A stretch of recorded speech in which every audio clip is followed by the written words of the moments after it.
Alors, qu'est-ce qu'être français? Bien, déjà, être français, c'est savoir que la France existe.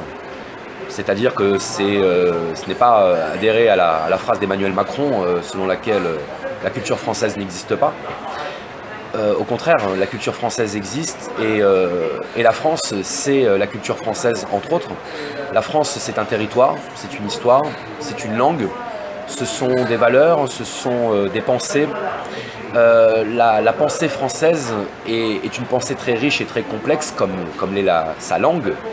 La France et l'identité française s'est construite sur des conflits, sur des paradoxes, sur des oppositions.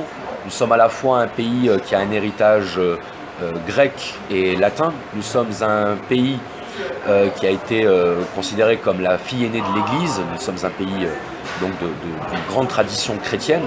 Nous sommes le pays de la royauté, mais nous sommes aussi le pays du régicide. Nous sommes le pays de la Révolution française. Donc nous sommes un peu le pays des contradictions et des paradoxes. Et l'identité française, c'est le fruit de ces paradoxes, mais de ces paradoxes rendus conscients, c'est-à-dire rendus compris.